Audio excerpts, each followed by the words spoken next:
Ronan, did you not put that stuff in last night? Why is her eyes still so sharp today? Maureen's deliberately lowered voice came from the kitchen, mixed with the crisp clink of ceramic dishes, piercing my ears. My hand clutching the refrigerator door handle tightened abruptly. The cold air from the freezer bit into my fingertips, sending a chill straight to my bones.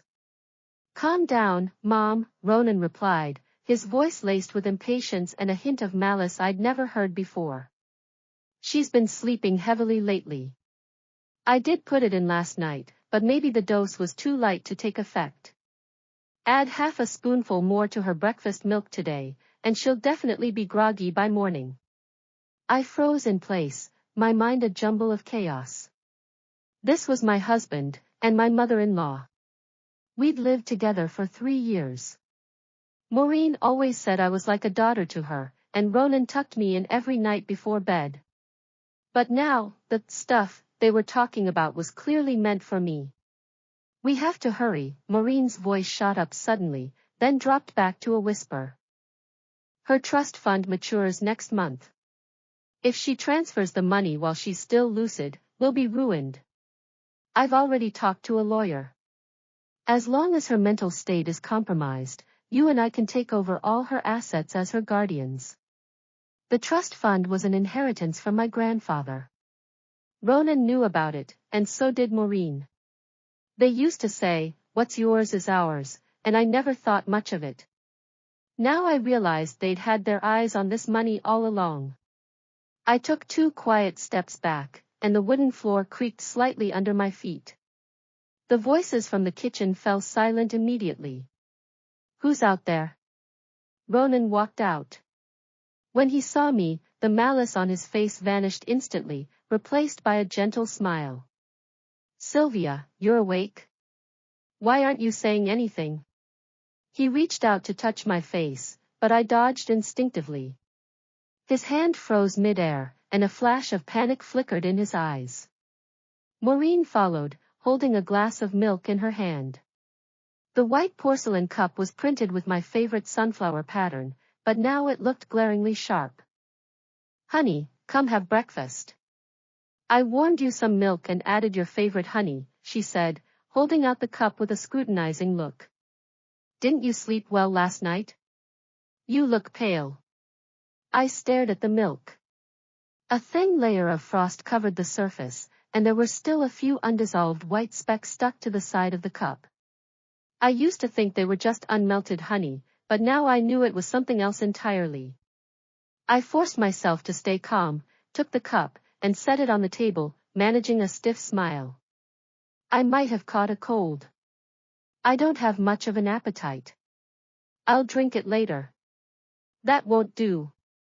An empty stomach is bad for you, Maureen insisted, reaching to hand the cup back to me.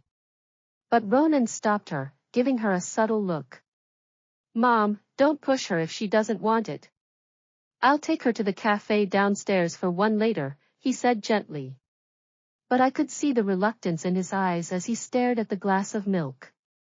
Breakfast was silent. Maureen stabbed at her fried egg with her fork repeatedly, while Ronan stared at his phone, glancing up at me from time to time, his eyes avoiding mine. I picked at the cereal in my bowl, my mind replaying their conversation over and over. Drive me insane? Take over my assets? They were willing to destroy me just for that money. After breakfast, Ronan said he had to work overtime at the office. Before leaving, he specifically told me, rest well at home and don't go anywhere. Mom will take care of you. Once he was gone, Maureen cleaned up the table, then sat in the living room watching TV, but her eyes kept drifting to me, like she was guarding a prisoner. I pretended to go back to my room to take a nap, and the moment I closed the door, cold sweat soaked my back. I pulled a small glass bottle out of the drawer of my nightstand, then snuck into the kitchen. While Maureen wasn't looking, I poured a little of the milk into the bottle, screwed the cap tight, and slipped it into my pocket. Then I took out my phone, wanting to text my best friend Lena, but found there was no signal. Ronan had blocked it. He was afraid I'd call for help. In the afternoon, Maureen brought a glass of juice into my room. Sylvia, drink some juice to get your vitamins. I squeezed it specially for you, she said. The juice was a bright orange color, looking very tempting, but I knew it must have something added to it too. I took the glass, pretended to take a sip, then poured it all down the bathroom toilet when she turned around. If you're bored, I can show you some photos, Maureen said, sitting on the edge of my bed. She pulled an album out of her bag, and the first page was a photo of Ronan and me on our wedding day. In the photo, I was smiling happily, with Ronan's arm around my shoulders and a gentle look in his eyes. But now, that gentleness looked like nothing but a disguise. You two make such a perfect couple. Ronan loves you so much, Maureen sighed. It's a shame you've been talking nonsense lately. Ronan is beside himself with worry. My heart tightened. She was planting the seeds of the mental instability lie. I haven't been talking nonsense, I couldn't help but retort. But Maureen shook her head, looking at me with feigned sympathy. Silly girl, just a few days ago you said you saw a stranger in the house, but no one has been here at all. Ronan says you're probably under too much stress and having hallucinations. I suddenly realized they'd been plotting this for a long time. No wonder Ronan had been saying I looked pale these past few days, telling me to rest more, and even deliberately mentioning to our friends that I'd been emotionally unstable lately. It was all to lay the groundwork for declaring me mentally ill. I clutched the small glass bottle in my pocket, my nails digging into my palm. The pain kept me awake and alert. When Ronan came back that night, he was holding a pill box. Sylvia, I bought you some sleeping pills. The doctor said they'll help you sleep better since you've been having trouble lately, he said, handing me the box with a concerned look. I took it, opened it, and saw white pills inside, exactly the same color as the powder in the morning milk. I don't want to take pills. All medicine has side effects, I said, setting the box aside. How can you not take them? Maureen walked out of the kitchen, her tone turning firm. The doctor said these have no side effects. You have to take them. Ronan echoed her, yeah, Sylvia, they're good for you. They sang in unison, like two hungry wolves, forcing me to jump into the trap they'd set. I'm tired today. I want to go to bed early, I said, getting up and walking to the bathroom to avoid their gaze. Once the door was closed, I took out my phone and tried to connect to the home Wi-Fi, but found the password had been changed. I tried using mobile data, only to discover my SIM card had been deactivated. Ronan had thought of everything, cutting off all my ways to contact the outside world. Late at night, I heard footsteps outside my door. It was Maureen and Ronan. She didn't drink the milk or take the pills today. What do we do? Maureen asked, her voice filled with anxiety. It's okay. Tomorrow I'll grind the pills into powder and mix them into her lunch. She'll never taste it, Ronan replied calmly, but his voice was cold and cruel. We can't delay the trust fund matter any longer. Don't worry. Once she takes the pills and has a few more hallucinations, I'll take her to the mental hospital. Then we'll get a diagnosis from the doctor, and the assets will be ours. I covered my mouth to keep from crying out.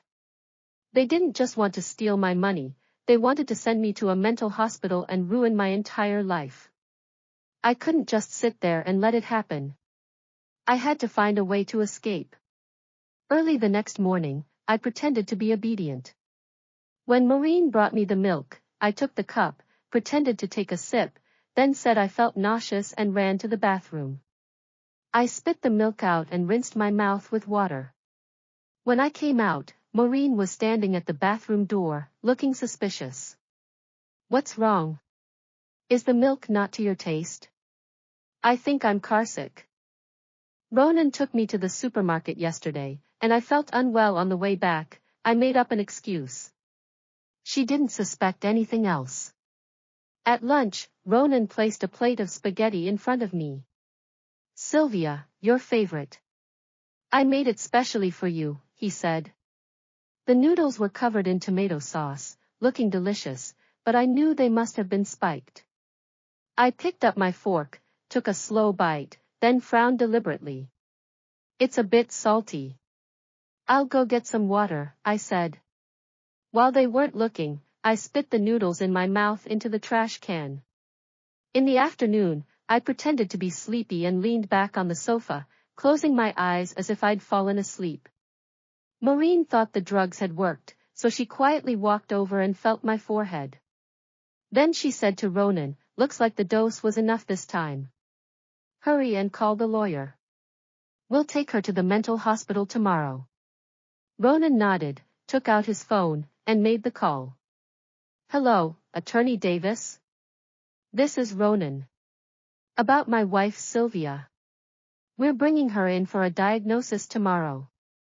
I held my breath, memorizing every word of their conversation. Once they went into the kitchen, I jumped up immediately, took the small glass bottle of milk out of my pocket, then fetched the spare key I'd hidden at the bottom of the shoe cabinet just in case of emergencies. I quietly opened the door and slipped out. The sun outside was blinding. I ran as fast as I could to the convenience store on the corner. Borrowing the shopkeeper's phone, I called Lena. She sounded shocked when she picked up. "Sylvia? Why aren't you using your own phone? I've tried calling you so many times, but it never goes through." "Lena, don't ask questions. Come pick me up right away. I'm at XX convenience store. Ronan and Maureen are trying to hurt me," I said, my voice trembling with tears. Lena arrived half an hour later. She was horrified when she saw me. "Sylvia, what happened to you? You look terrible," she said. I got in the car and told her everything. Lena was so angry her hands shook. "Those two bastards. How could they do this to you?" I took the small glass bottle out of my pocket. "This has the drugs they put in my milk. We need to get it tested and gather evidence." We went to a private laboratory. When the test results came back, I felt icy cold all over. The milk in the bottle contained large amounts of sedatives and hallucinogens. Long-term use would lead to mental illness, and even be life-threatening. Lena held the test report, gritting her teeth. "Sylvia, we need to call the police. We can't let them get away with this." I shook my head. "No, the evidence isn't enough yet. They've already talked to a lawyer and planned to send me to a mental hospital. We need to get proof of their conspiracy." Lena nodded. "I have a friend who's a private detective. I'll ask him for help. They'll definitely get the evidence we need." Over the next few days, we stayed at Lena's house. The private detective got back to us quickly. He'd taken photos of Ronan and Maureen meeting with the lawyer, and even recorded their conversation. They didn't just want my trust fund, they planned to sell the house in my name too. What was even more terrifying was that Maureen had known about my grandfather's inheritance all along. She'd been urging Ronan to marry me just for that money. On the day we got the evidence, Lena and I went to the police station together. After hearing my statement and seeing the test results and the detective's evidence, the police opened an investigation immediately. When the police showed up at my house, Ronan was kneeling on the floor, packing my clothes into a suitcase, while Maureen was sorting through a stack of papers.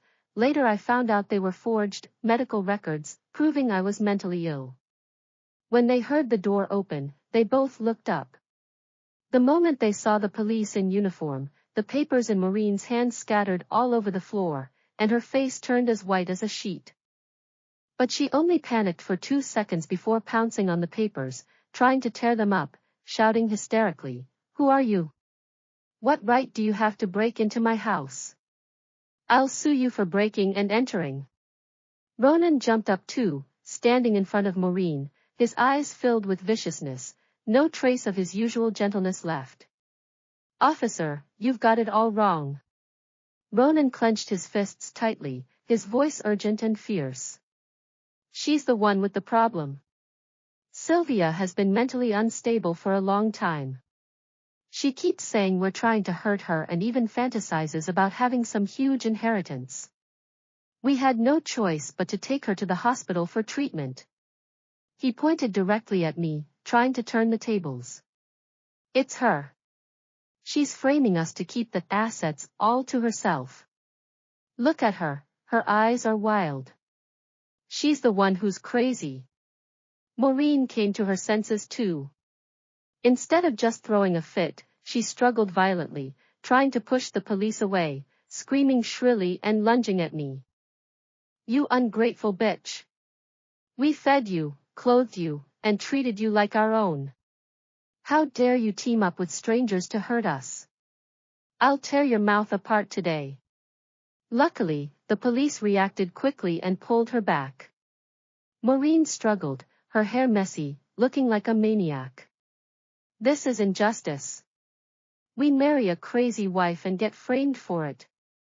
Don't believe her lies, she's making everything up. When Ronan saw Maureen being restrained, he tried to rush over to grab the test report from my hand, yelling obscenities. You whore.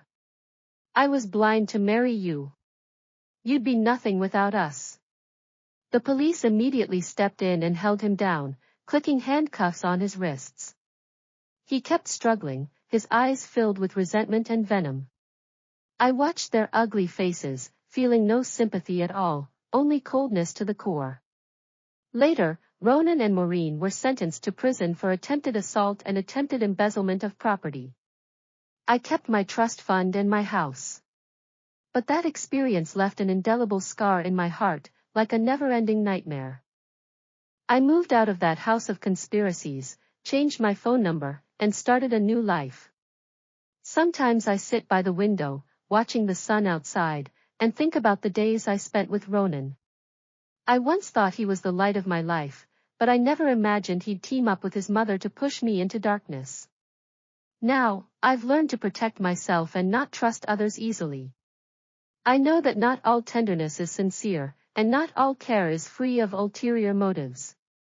But I still believe that one day, I'll meet someone who truly loves me, someone who will bring me happiness. And those who hurt me will eventually pay for their evil deeds. That night, I had a dream. In it, I was back in that house, and Ronan and Maureen were smiling at me, holding a glass of milk. I woke up trembling with fear, cold sweat covering my face. The moonlight outside was bright, illuminating everything in the room. I touched my cheeks, knowing the nightmare was over. I'd never be hurt by them again. I got up, drank a glass of warm water, lay back down, closed my eyes, and smiled. Tomorrow would be a new day.